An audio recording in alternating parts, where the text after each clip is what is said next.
শিক্ষার্থীরা, আশা করি তোমরা সবাই ভালো আছো। আমি মোহাম্মদ আশরাফুল ইসলাম, প্রভাষক, রসায়ন বিভাগ, মাইলস্টোন কলেজ, উত্তরা, ঢাকা। আজ আমি তোমাদের রসায়ন প্রথম পত্রের চতুর্থ অধ্যায় অর্থাৎ রাসায়নিক পরিবর্তনের কিছু টপিকস নিয়ে আলোচনা করব। আমাদের আজকের আলোচ্য বিষয়সমূহ হচ্ছে সবুজ রসায়ন, বিক্রিয়ার দিক অর্থাৎ একমুখী বিক্রিয়া ও উভমুখী বিক্রিয়া, বিক্রিয়ার হার, হার ধ্রুবক, সক্রিয়ণ শক্তি এবং রাসায়নিক সাম্যাবস্থা। প্রিয় শিক্ষার্থীরা, চলো এবার আমরা সবুজ রসায়ন বা গ্রিন কেমিস্ট্রির সংজ্ঞাটা জেনে নিই। সংজ্ঞাটা আমরা এইভাবে উপস্থাপন করতে পারি: রসায়নের যে শাখায় রাসায়নিক দ্রব্যাদির উৎপাদন, ব্যবহার ও বর্জ্য ব্যবস্থাপনার জন্য নিরাপদ ও টেকসই পদ্ধতি নিয়ে আলোচনা করা হয় তাকে সবুজ রসায়ন বলে।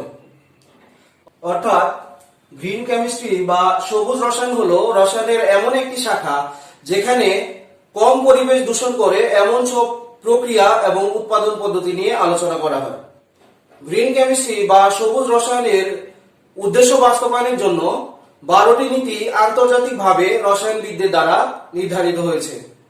তো আমরা এবার এই 12টি নীতিমালা সম্পর্কে জেনে নিব। সবুজ রসায়নের 12টি নীতিমালাগুলোর মধ্যে হলো বর্জ্য পদার্থ রোধকরণ, অর্থাৎ যেভাবে বিক্রিয়া ঘটালে একেবারে বর্জ্য পদার্থ তৈরি হবে না বা খুব কম পরিমাণ বর্জ্য পদার্থ তৈরি হবে। সর্বোত্তম অ্যাটম ইকোনমি, অর্থাৎ যে প্রক্রিয়ায় বিক্রিয়া ঘটানো হলে বিক্রিয়কের সমস্ত অংশ অথবা বিক্রিয়কের বেশিরভাগ অংশ উৎপাদে পরিণত হয় সেই পদ্ধতি ব্যবহার করা। ন্যূনতম ঝুঁকির পদ্ধতি ব্যবহার, অর্থাৎ আমরা যখন বিক্রিয়া ঘটাই তখন এমন সব পদার্থ ব্যবহার করা যেখানে ঝুঁকির পরিমাণটা ন্যূনতম পর্যায়ে থাকে। এরপর হচ্ছে নিরাপদ কেমিক্যাল পরিকল্পনা, অর্থাৎ আমরা এমন সব কেমিক্যাল বা রাসায়নিক বস্তু নিয়ে বিক্রিয়া ঘটাবো যেখানে কর্মীদের নিরাপত্তা বিধান হয় এবং পরিবেশ দূষণ না হয়। এরপর হচ্ছে নিরাপদ দ্রাবক ব্যবহার।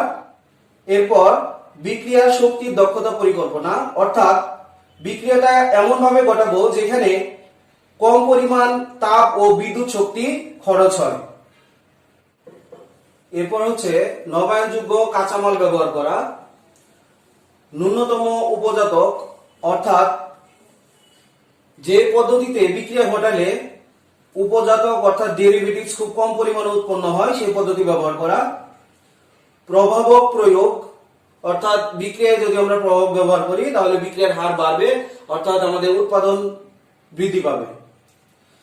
প্রাকৃতিক রূপান্তর পরিকল্পনা, অর্থাৎ আমরা রাসায়নিক বিক্রিয়ার মাধ্যমে যে সকল পদার্থ উৎপাদন করি আমাদের ব্যবহারের জন্য, এই ব্যবহার করার পর যখন আমরা এটা ফেলে দেই সেটা যেন বায়োডিগ্রেডেবল হয় সেই রকম পদার্থ তৈরি করা। যথাসময়ে দূষণ নিয়ন্ত্রণ, অর্থাৎ আমরা যখন রাসায়নিক বিক্রিয়াগুলো ঘটাই বিক্রিয়ার সাথে সাথে কিছু দূষক পদার্থ তৈরি হয়, এটা যাতে যথাসময়ে নিয়ন্ত্রণ করতে পারি সেই রকম পদ্ধতির ব্যবস্থা করা। এরপর হচ্ছে দুর্ঘটনা প্রতিরোধ, অর্থাৎ বিক্রিয়া চলাকালীন সময়ে অগ্নি সংগঠন অথবা বিস্ফোরণ অথবা অন্য কোনো দুর্ঘটনা যাতে প্রতিরোধ করা যায় সেজন্য শিল্পক্ষেত্রে দুর্ঘটনা প্রতিরোধের ব্যবস্থা থাকতে হবে। এই হচ্ছে সবুজ রসায়ন বা গ্রিন কেমিস্ট্রির 12টি নীতিমালা। প্রিয় শিক্ষার্থীরা, চলো এবার আমরা অ্যাটম ইকোনমি সম্পর্কে জেনে নিই।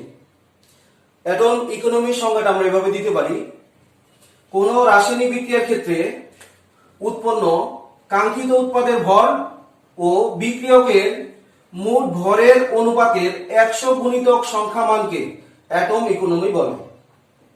অর্থাৎ অ্যাটম ইকোনমি আমরা এভাবে বের করতে পারি: কোন একটি রাসায়নিক বিক্রিয়ায় কাঙ্ক্ষিত উৎপাদের আণবিক ভর ডিভাইডেড বাই মোট বিক্রিয়কের আণবিক ভর। এক্ষেত্রে আমরা বিক্রিয়ক না দিয়ে মোট উৎপাদের আণবিক ভর দিয়েও বের করতে পারি, ইনটু 100। এভাবে আমরা অ্যাটম ইকোনমি বের করতে পারি। চলো এবার আমরা একটা ম্যাথের মাধ্যমে দেখব কিভাবে অ্যাটম ইকোনমি নির্ণয় করা হয়। অ্যাটম ইকোনমি সংক্রান্ত আমাদের প্রশ্নটি হলো ইথানল এবং ইথানোয়িক অ্যাসিড বিক্রিয়া করে ইথাইল ইথানয়েড এবং পানি উৎপন্ন করেছে। বিক্রিয়াটির অ্যাটম ইকোনমি কত? তাহলে আমাদের যে যে বিষয়গুলো জানতে হবে সেটা হচ্ছে অ্যাটম ইকোনমির সংজ্ঞা অনুযায়ী কাঙ্ক্ষিত উৎপাদের ভর। আমাদের কাঙ্ক্ষিত উৎপাদ হচ্ছে ইথাইল ইথানয়েড, এটার আণবিক ভর লাগবে, এবং বিক্রিয়ক হচ্ছে ইথানল এবং ইথানোয়িক অ্যাসিড, এই দুইটার আণবিক ভর লাগবে। তো আমরা সময় সংক্ষিপ্ত করার জন্য আমরা আগে থেকে আণবিক ভর বের করে রেখেছি। যেমন ইথাইল ইথানয়েড অর্থাৎ কাঙ্ক্ষিত উৎপাদ, এটাকে আমরা এভাবে লিখতে পারি C4H8O2, যার আণবিক ভর হচ্ছে 88, এবং বিক্রিয়ক ইথানল, যেটাকে আমরা এভাবে প্রকাশ করতে পারি C2H6O, যার আণবিক ভর হচ্ছে 46, এবং ইথানোয়িক অ্যাসিড, যেটাকে আমরা C2H4O2 এভাবে লিখতে পারি, যার আণবিক ভর হচ্ছে 50। তাহলে বিক্রিয়াটির অ্যাটম ইকোনমি হবে, আমাদের কাঙ্ক্ষিত উৎপাদ ছিল ইথাইল ইথানয়েড, যার আণবিক ভর হচ্ছে 88, এবং বিক্রিয়ক ইথানলের আণবিক ভর হচ্ছে 46, এবং বিক্রিয়ক ইথানোয়িক অ্যাসিড, যার আণবিক ভর হচ্ছে 50 ইন্টু 100%। তাহলে আমরা ক্যালকুলেশন করলে দাঁড়ায় 83%। সুতরাং এই বিক্রিয়ার অ্যাটম ইকোনমি হচ্ছে 83%। এভাবে আমরা অ্যাটম ইকোনমি হিসাব করতে পারি, যেটা তোমাদের পরবর্তীতে বহু নির্বাচনী প্রশ্ন এবং প্রয়োগমূলক কোশ্চেনের ক্ষেত্রে কাজে লাগবে। প্রিয় শিক্ষার্থীরা, এবার আমরা বিক্রিয়ার দিক নিয়ে আলোচনা করব। বিক্রিয়ার দিকের উপর ভিত্তি করে রাসায়নিক বিক্রিয়াকে মোটামুটি দুই ভাগে ভাগ করা হয়েছে। একটি হচ্ছে একমুখী বিক্রিয়া অর্থাৎ ইরিভার্সিবল রিঅ্যাকশন, এবং অপরটি হচ্ছে উভমুখী বিক্রিয়া অর্থাৎ রিভার্সিবল রিঅ্যাকশন। আমরা প্রথমে একমুখী বিক্রিয়া কাকে বলে এবং এর উদাহরণগুলো জানবো, পরবর্তীতে উভমুখী বিক্রিয়া কাকে বলে এবং এর উদাহরণ জানবো। তো চলো প্রথমে দেখে নেই একমুখী বিক্রিয়া কি। প্রিয় শিক্ষার্থীরা, আমরা একমুখী বা ইরিভার্সিবল রিঅ্যাকশনকে এভাবে সংজ্ঞায়িত করতে পারি, যেমন যে রাসায়নিক বিক্রিয়ায় সমস্ত বিক্রিয়ক উৎপাদে পরিণত হয়, অর্থাৎ বিক্রিয়াটি শুধু সম্মুখ দিকে ঘটতে থাকে, তাকে একমুখী বিক্রিয়া বলে। একমুখী বিক্রিয়াকে প্রকাশ করার জন্য আমরা জানি একমুখী তীর চিহ্ন ব্যবহার করতে হয়। আমি এবার একটা উদাহরণের মাধ্যমে বুঝিয়ে দিচ্ছি। যেমন পটাশিয়াম ক্লোরেট, এটাকে তাপ দিলে বিয়োজিত হয়ে পটাশিয়াম ক্লোরাইড এবং অক্সিজেন গ্যাসে পরিণত হয়। বিক্রিয়াটা আমরা সমতা করে নিচ্ছি। বিক্রিয়াটি খোলা পাত্রে ঘটালে পটাশিয়াম ক্লোরেট বিয়োজিত হয়ে পটাশিয়াম ক্লোরাইড এবং অক্সিজেন গ্যাসে পরিণত হয়, কিন্তু পটাশিয়াম ক্লোরাইড এবং অক্সিজেন যুক্ত হয়ে পটাশিয়াম ক্লোরেট উৎপন্ন করতে পারে না, অর্থাৎ পশ্চাৎমুখী বিক্রিয়াটি ঘটে না, শুধু সম্মুখমুখী বিক্রিয়াটি ঘটে। তাই এই বিক্রিয়াকে আমরা একমুখী বিক্রিয়া বলতে পারি। প্রিয় শিক্ষার্থীরা, এবার আমরা উভমুখী বিক্রিয়া কি তা জানবো।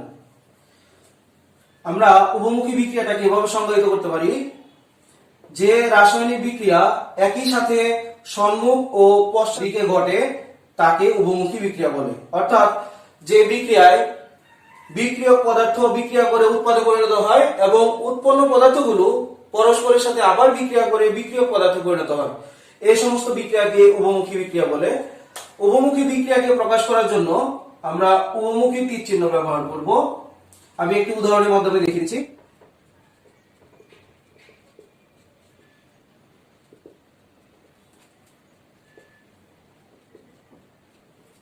যেমন হাইড্রোজেন এবং আয়োডিন গ্যাসকে একটি বদ্ধ পাত্রে 450 ডিগ্রি সেলসিয়াস তাপমাত্রায় উত্তপ্ত করলে হাইড্রোজেন আয়োডাইড উৎপন্ন হয়। একইভাবে একটি বদ্ধ পাত্রে হাইড্রোজেন আয়োডাইডকে 450 ডিগ্রি সেলসিয়াস তাপমাত্রায় উত্তপ্ত করলে হাইড্রোজেন আয়োডাইড বিয়োজিত হয়ে হাইড্রোজেন গ্যাস এবং আয়োডিন গ্যাসে পরিণত হয়। অর্থাৎ বিক্রিয়াটি একই সাথে সম্মুখ দিকে এবং পশ্চাৎ দিকে ঘটতে থাকে, তাই এই বিক্রিয়াকে আমরা উভমুখী বিক্রিয়া বলতে পারি। প্রিয় শিক্ষার্থীরা, চলো এবার আমরা একমুখী বিক্রিয়ার বৈশিষ্ট্য সমূহ দেখে নিই। একমুখী বিক্রিয়া বিক্রিয়াকালীন কোনো অবস্থার পরিবর্তন সত্ত্বেও উৎপাদগুলো কখনো পরস্পরের সাথে বিক্রিয়া করে না। অর্থাৎ বিক্রিয়া করে উৎপাদে যখন পরিণত হয়, উৎপাদগুলো বিক্রিয়া করে বিক্রিয়কে পরিণত করতে পারে না, অর্থাৎ বিক্রিয়াটা কখনো পশ্চাৎমুখী হতে পারে না। 2, এই বিক্রিয়াগুলো এক সময় সম্পূর্ণতা লাভ করে। 3, একমুখী বিক্রিয়ার ক্ষেত্রে মুক্ত শক্তির পরিবর্তন ঘটে, অর্থাৎ মুক্ত শক্তির পরিবর্তন নেগেটিভ অর্থাৎ ঋণাত্মক। এবার আমরা উভমুখী বিক্রিয়ার বৈশিষ্ট্যগুলো জেনে নিব। উভমুখী বিক্রিয়ার উভয় দিক থেকে শুরু করা যায়। 2, এই বিক্রিয়াগুলো সম্পূর্ণ হয় না। 3, এই বিক্রিয়াগুলো সাম্যাবস্থায় আসার প্রবণতা আছে।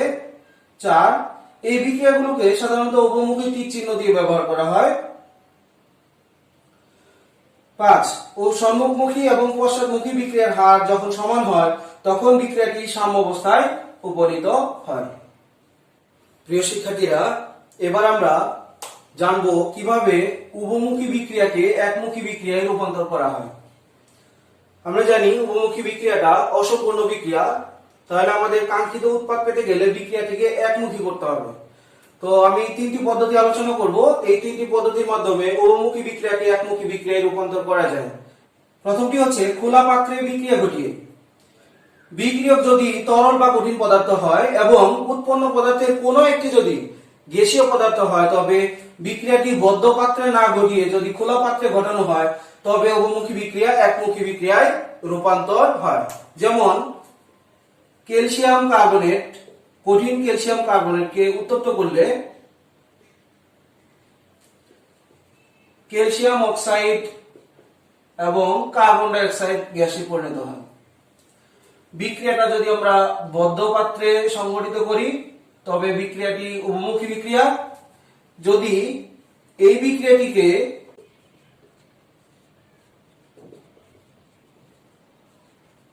খোলা পাত্রে সংঘটিত করা হয় তবে বিক্রিয়াটি একমুখী বিক্রিয়ায় পরিণত হয়। কারণ এখান থেকে ক্যালসিয়াম কার্বনেট বিয়োজিত হয়ে ক্যালসিয়াম অক্সাইড কঠিন পদার্থ এবং কার্বন ডাই অক্সাইড গ্যাসীয় পদার্থে পরিণত হয়। যখনই গ্যাসীয় পদার্থে পরিণত হয়, খোলা পাত্রে রাখলে গ্যাস পাত্র থেকে চলে যায়, তাই কার্বন ডাই অক্সাইড ক্যালসিয়াম অক্সাইডের সাথে বিক্রিয়া করে ক্যালসিয়াম কার্বনেট উৎপন্ন হতে পারে না, অর্থাৎ উভমুখী বিক্রিয়াটি একমুখী বিক্রিয়ায় পরিণত হয়। 2, উৎপাদ অধ্যকে পৃথক করার মাধ্যমে। অর্থাৎ কোন একটি রাসায়নিক বিক্রিয়ায় যদি উৎপন্ন পদার্থের মধ্যে একটি উৎপাদ এর অর্ধক্ষেপ সৃষ্টি হয় তবে অর্ধক্ষেপটি অন্য উৎপাদ থেকে একটু পৃথক হয়ে যায়। এভাবে উভমুখী বিক্রিয়াটা একমুখী বিক্রিয়ায় পরিণত হয়। যেমন সোডিয়াম ক্লোরাইডের জলীয় দ্রবণে সিলভার নাইট্রেট যোগ করলে সিলভার ক্লোরাইডের অর্ধক্ষেপ সৃষ্টি হয় এবং সোডিয়াম নাইট্রেট তৈরি হয়। এই সিলভার ক্লোরাইড অধক্ষিপ্ত হওয়ার কারণে পরবর্তীতে সোডিয়াম নাইট্রেট অর্থাৎ বিক্রিয়ার পরিবেশ থেকে আলাদা হয়ে যায়, তাই উভমুখী বিক্রিয়াটা একমুখী বিক্রিয়ায় পরিণত হয়। 3, রাসায়নিকভাবে উৎপাদকে বিক্রিয়া স্থল হতে সরিয়ে নিয়ে। যেমন আমরা প্রথম যে বিক্রিয়াটা রেখেছি সেই বিক্রিয়া দেখানো হয়েছে ইথাইল ইথানোয়েট আর্দ্র বিশ্লেষিত হয়ে ইথানল এবং ইথানোয়িক অ্যাসিডে পরিণত হয়। বিক্রিয়াটি একটি উভমুখী বিক্রিয়া, অর্থাৎ সম্মুখ দিকে এবং পশ্চাৎ দিকে উভয় দিকে ঘটে। কিন্তু এই বিক্রিয়ায় যদি সোডিয়াম হাইড্রোক্সাইড ব্যবহার করা হয় তখন এই সোডিয়াম হাইড্রোক্সাইড বিক্রিয়ায় উৎপন্ন ইথানোয়িক অ্যাসিডের সাথে বিক্রিয়া করে সোডিয়াম ইথানয়েড এবং ইথানলে পরিণত করে। ফলে বিক্রিয়াটি পশ্চাৎ দিকে সংঘটিত হতে পারে না, অর্থাৎ উভমুখী বিক্রিয়া একমুখী বিক্রিয়ায় পরিণত হয়। এই 3টি উপায়ে আমরা উভমুখী বিক্রিয়াকে একমুখী বিক্রিয়ায় পরিণত করতে পারি। প্রিয় শিক্ষার্থীরা, এবার আমরা বিক্রিয়ার হার নিয়ে আলোচনা করব। বিক্রিয়ার হার অর্থাৎ রেট অফ রিঅ্যাকশন কি? তো প্রথমে এর সংজ্ঞাটা জেনে নিই। সংজ্ঞাটা আমরা এভাবে দিতে পারি: প্রতি একক সময়ে বিক্রিয়কের ঘনমাত্রা হ্রাস বা উৎপাদের ঘনমাত্রা বৃদ্ধির হারকে বিক্রিয়ার হার বা গতি বলে। তাহলে আমরা বিক্রিয়ার হারটাকে এভাবে নির্ণয় করতে পারি: কোন একটি রাসায়নিক বিক্রিয়ায় বিক্রিয়ক বা উৎপাদের ঘনমাত্রার পরিবর্তন ডিভাইডেড বাই ওই পরিবর্তন সংঘটনে ব্যয়িত সময়। এভাবে আমরা বিক্রিয়ার হার বের করতে পারি। অনেক সময় পরীক্ষায় বিক্রিয়ার হারের একক আসে, তো চলে আমরা বের করে নেই বিক্রিয়ার হারের এককটা কি। আমরা দেখতে পাচ্ছি উপরে আছে বিক্রিয়ক বা উৎপাদের ঘনমাত্রার পরিবর্তন, দ্যাট মিন্স ঘনমাত্রার পরিবর্তন। ঘনমাত্রাটাকে আমরা এভাবে প্রকাশ করতে পারি: ঘনমাত্রার একক মোল পার লিটার। আর সময়ের একক যদি আমরা সেকেন্ড দিয়ে প্রকাশ করি তাহলে বিক্রিয়ার হারের একক দাঁড়াচ্ছে মোল পার লিটার পার সেকেন্ড। আমরা যদি ঘনমাত্রাটাকে মোল পার লিটার না দিয়ে মোল পার ডেসিমিটার কিউব দিয়ে ব্যবহার করি তাহলে এরকম দাঁড়াচ্ছে মোল পার ডেসিমিটার কিউব পার সেকেন্ড, অর্থাৎ মোল পার ডেসিমিটার কিউব পার সেকেন্ড। প্রিয় শিক্ষার্থীরা, চলো এবার আমরা বিক্রিয়ার হার বা রেট অফ রিঅ্যাকশনকে লেখচিত্রের মাধ্যমে বোঝার চেষ্টা করি। তো আমরা একটা লেখচিত্র এঁকেছি যেখানে এক্স অক্ষের দিকে আছে সময় এবং ওয়াই অক্ষের দিকে আছে ঘনমাত্রা। তো আমরা লেখচিত্র যেটা দেখিয়েছি, উপর থেকে নিচের দিকে সময় বৃদ্ধির সাথে সাথে ঘনমাত্রা হ্রাস পাচ্ছে বিক্রিয়কের, এবং সময় বৃদ্ধির সাথে সাথে উৎপাদের ঘনমাত্রা বৃদ্ধি পাচ্ছে। তো আমরা ধরে নিই একটা নির্দিষ্ট সময়ে, ধরলাম আমরা T1 সময়ে বিক্রিয়কের ঘনমাত্রা C1 এবং কিছু সময় পর অর্থাৎ T2 সময় পরে বিক্রিয়কের ঘনমাত্রা পেলাম C2। এই লেখচিত্র থেকে আমরা লিখতে পারি বিক্রিয়কের ক্ষেত্রে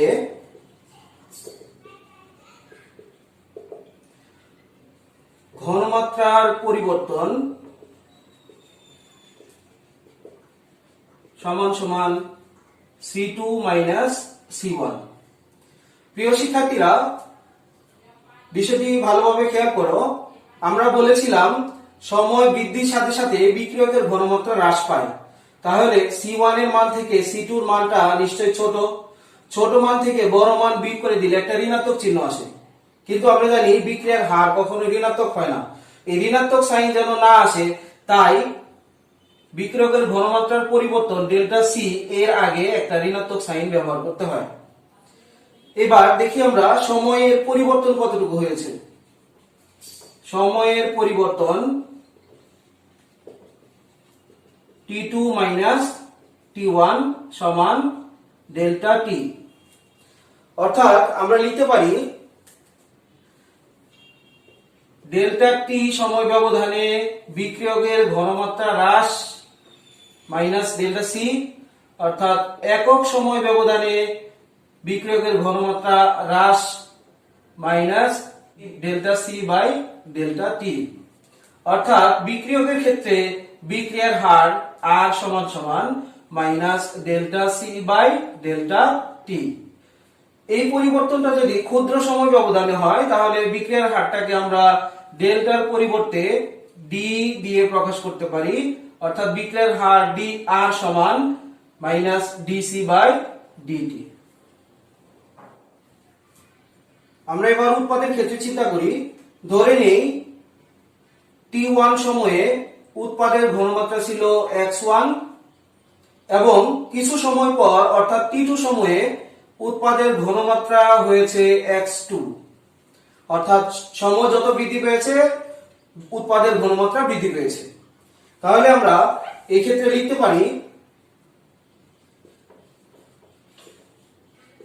উৎপাদের ক্ষেত্রে ঘনমাত্রার পরিবর্তন x2 মাইনাস x1 সমান সমান ডেল্টা x। এক্ষেত্রে মাইনাস সাইন ব্যবহার করিনি কেন? কারণ দেখো x1 এর মানের থেকে x2 এর মানটা বড়, অর্থাৎ বড় মান থেকে ছোট মান বিয়োগ করলে ধনাত্মক সাইন আসে। আচ্ছা, সময়ের পরিবর্তন আগের মতোই T2 মাইনাস T1 অর্থাৎ ডেল্টা টি।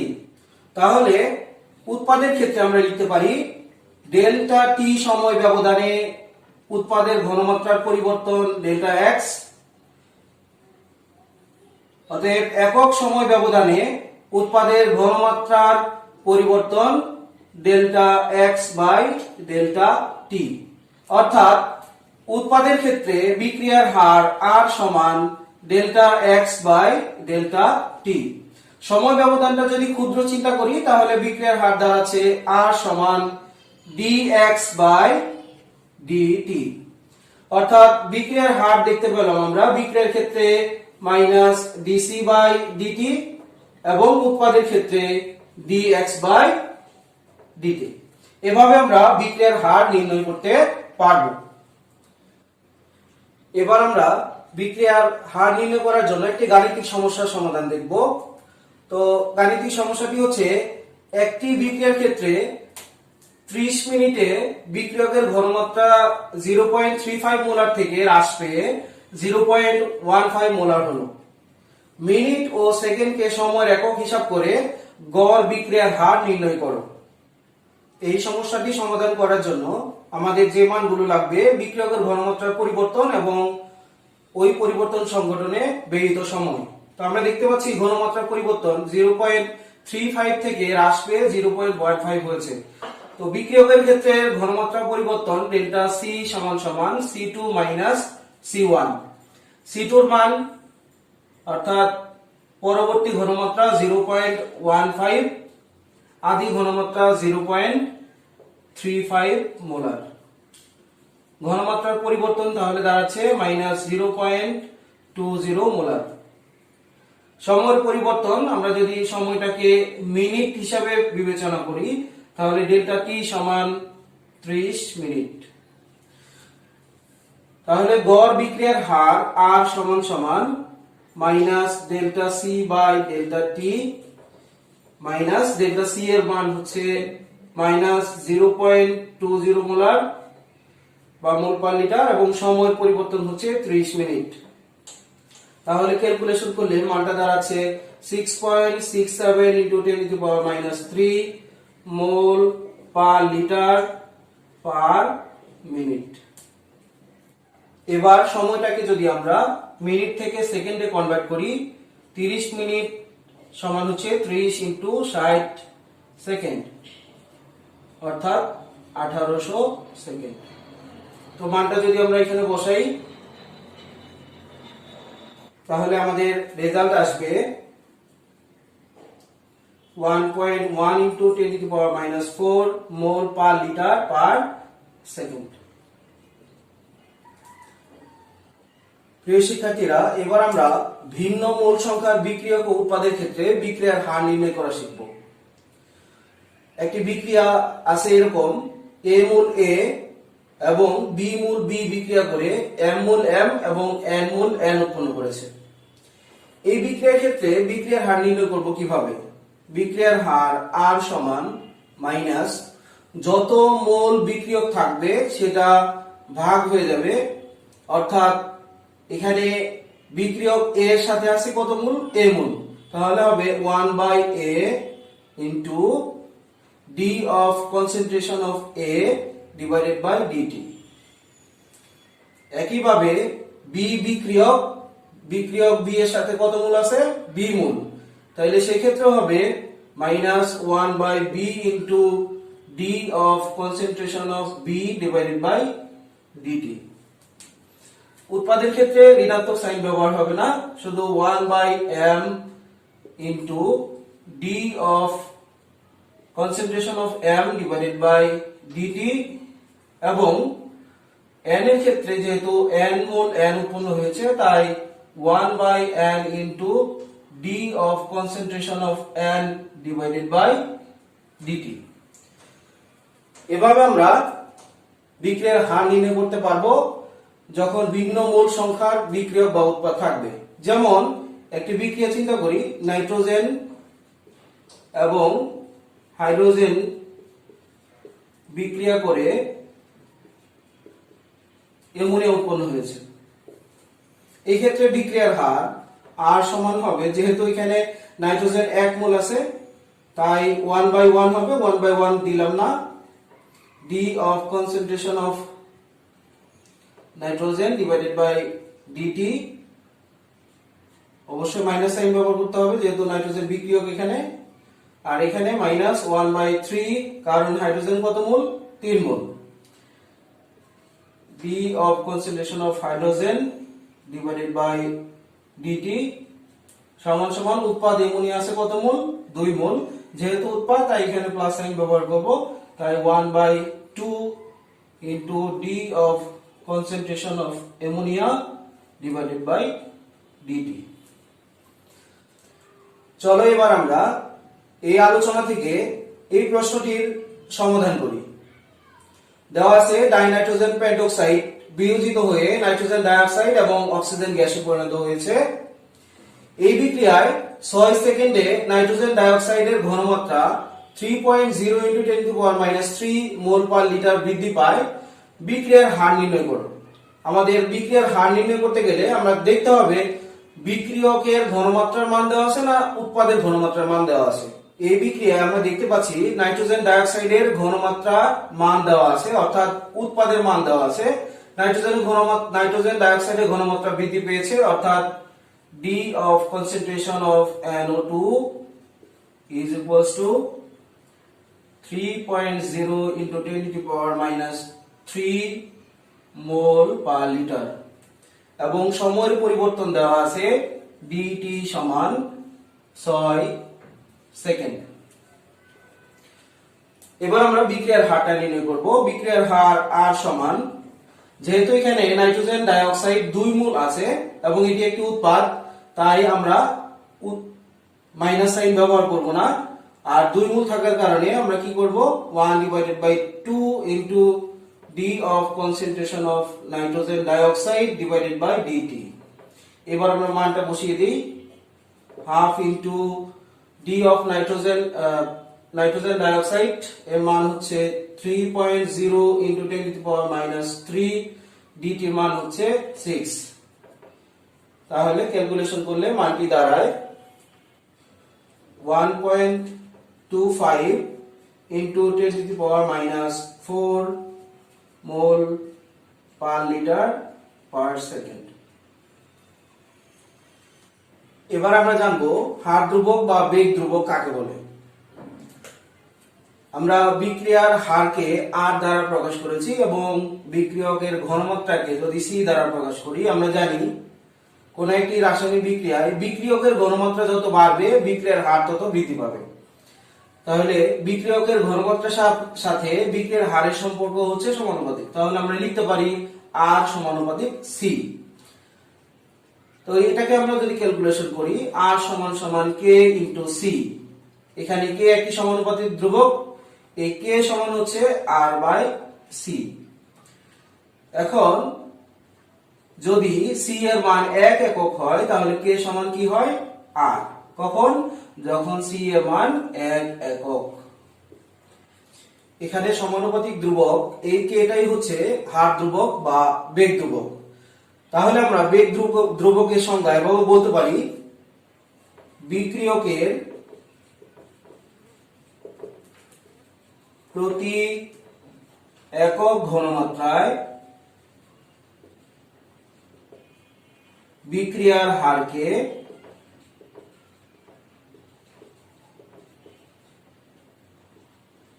হার ধ্রুবক বা বেগ ধ্রুবক বলে।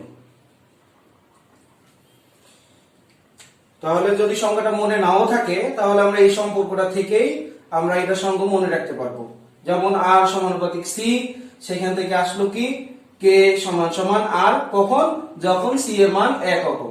অর্থাৎ বিক্রিয়কের প্রতি একক ঘনমাত্রায় বিক্রিয়ার হারকেই হার ধ্রুবক বলে। এবার আমরা সক্রিয়ণ শক্তি বা অ্যাক্টিভেশন এনার্জি কি তা নিয়ে আলোচনা করব।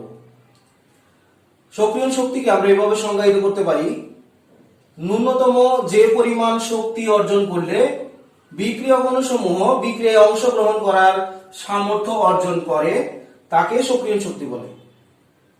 যেমন আমি লেখচিত্রের মাধ্যমে এখানে উপস্থাপন করেছি। যেমন দেখো, x অক্ষের দিকে দিয়েছি বিক্রিয়ার অগ্রগতি এবং y অক্ষের দিকে দিয়েছি স্থিতিশক্তি। তাহলে একটা বিক্রিয়ক বা একাধিক বিক্রিয়ক এতটুকু পরিমাণ শক্তি, অর্থাৎ এখান থেকে এই পরিমাণ শক্তি যদি অর্জন করতে পারে তখনই সে উৎপাদে পরিণত হবে, অর্থাৎ বিক্রিয়ায় অংশগ্রহণ করার সামর্থ্য অর্জন করবে। তাই এই বিক্রিয়ক থেকে সর্বোচ্চ চূড়ান্ত শক্তির মধ্যে যে পার্থক্য, অর্থাৎ এই পরিমাণ শক্তি, এই শক্তিটাকে সক্রিয়ণ শক্তি বলে, যেটাকে আমরা সাধারণত EA দ্বারা প্রকাশ করে থাকি। এবার দেখো, সক্রিয়ণ শক্তি যদি বেড়ে যায় বিক্রিয়ার হার বাড়বে না কমবে? বিষয়টি একটি ছোট এক্সাম্পলের মাধ্যমে বলতে চাই। যেমন মনে করো একদল মানুষ, এরা একটা পাহাড় অতিক্রম করবে।